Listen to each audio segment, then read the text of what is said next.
we don't have to make that decision anytime soon. I think any player that we have in that room, we would expect to, to compete, to earn a role.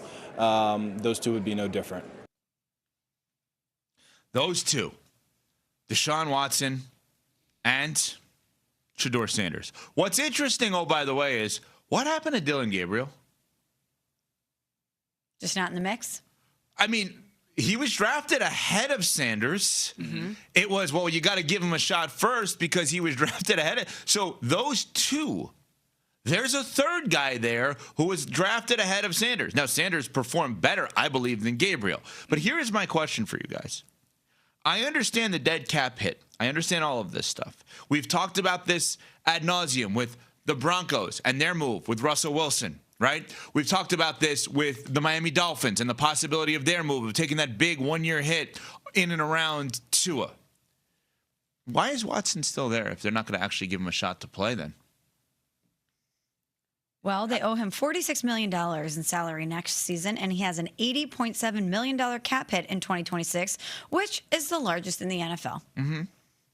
His dead cap is 131, which is obviously the most absurd thing of all time, right? But if you could do it over the course of 2 years where you would take an $80 million cap hit this year and a $50 million cap hit next year. Utterly absurd.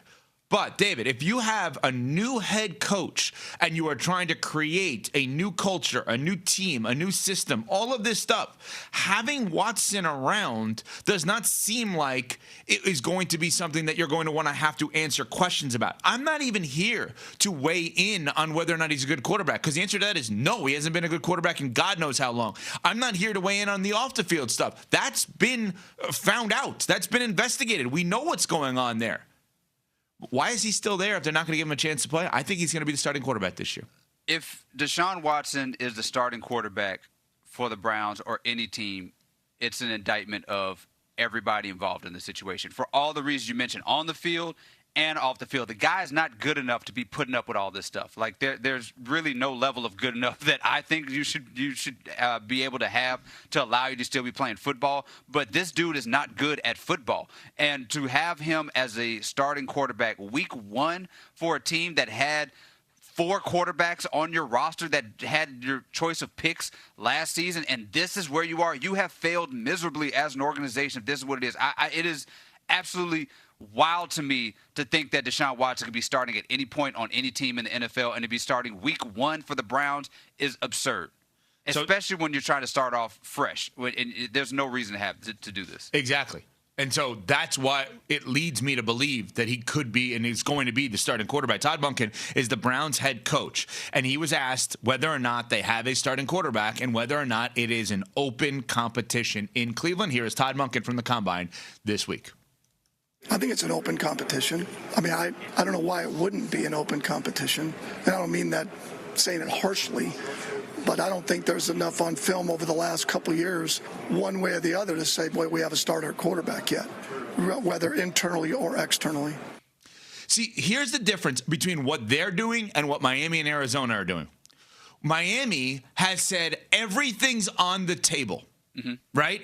Now, David, you have presented, people can go back on the podcast yesterday and listen, you have presented if everything's on the table, maybe your best chance at losing without taking a massive cap hit is to actually play Tua. Okay, now that's more of like a punishment, right? Like you're going to have to be the quarterback that deals with this, right? Uh-huh.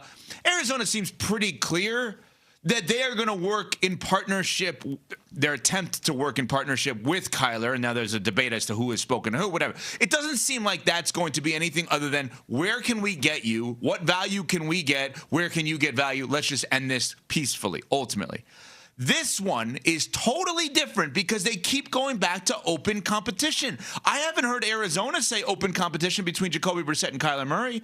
I haven't heard Miami say open competition between Tua and Quinn Ewers. This one is open competition.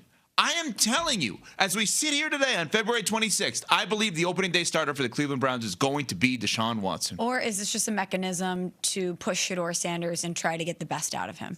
Because Deshaun Watson, if they did not give him this epically, historically bad contract, no doubt, he would not be there because of the off-field stuff and because he has not been good at football in 6 years. You're right. 6 years is the last time we saw Deshaun Watson be even decent at football. If they did not have the financial handcuffs that they willingly put on themselves with this quarterback, he would not be in the mix. But maybe they're using him as a mechanism to say, okay, we're going to have competition because we want to push Shedeur Sanders. You know what Deshaun Watson is. I have no thoughts that he's going to go out there and be any different than we've seen out of him during his time with the Cleveland Browns, whether it's because of injury or poor play. Now, with Shedeur Sanders, you saw some signs of things last year. Yes, definitely. There is definitely an upside there. You're hoping that he can actually take this job and run with it. You're praying that he's the solution to your problems. And maybe by having him in the building, you think that he responds well to competition. We know what happened with Dylan Gabriel last year. And you said what happened to Dylan Gabriel. I pulled up the quote.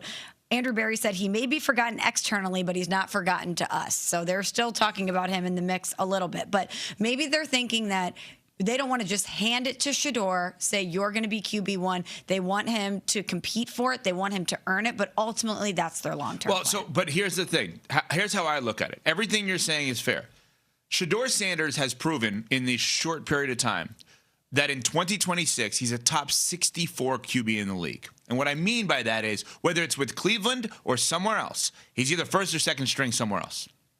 Somewhere in the league. He's either a QB1 or a QB2, which, by the way, as a fifth-round pick 1 year in, let's give this young man credit to prove that you deserve to be a top 64, meaning QB1 or QB2 on one of the 32 is impressive. Dylan Gabriel did not do that. So when you're talking open competition, I don't see the math, David, for them to bring in another quarterback unless they're going to voluntarily cut their third-round pick from a year ago because they're telling us they're not getting rid of Watson because you should have probably done it by now and dealt with whatever the cap hit was to clean it out. He's still there. When we're asking the question, do the Browns at QB1 on the roster, I don't know how we all don't come to the conclusion that they're pushing for it to be Watson.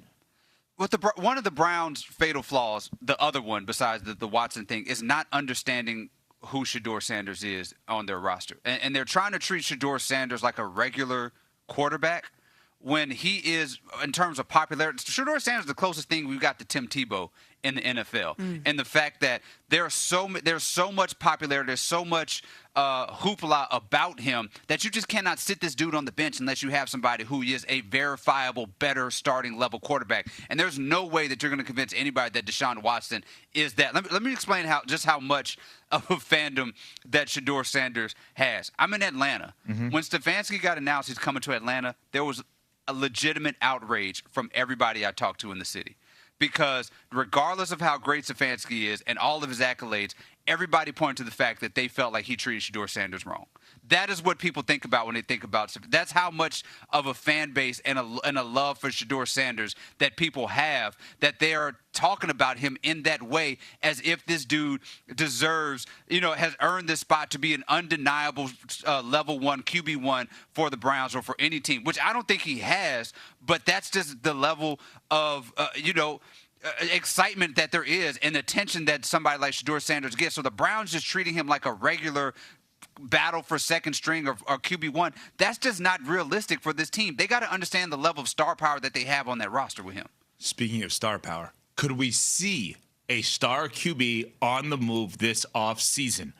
Couple of notes tell us something here over the last couple of days. One GM gave us a big indication as to whether or not we are going to see a star QB on the move. We'll get to that next. We're on Sportsmanlike, presented by Progressive Insurance. This week is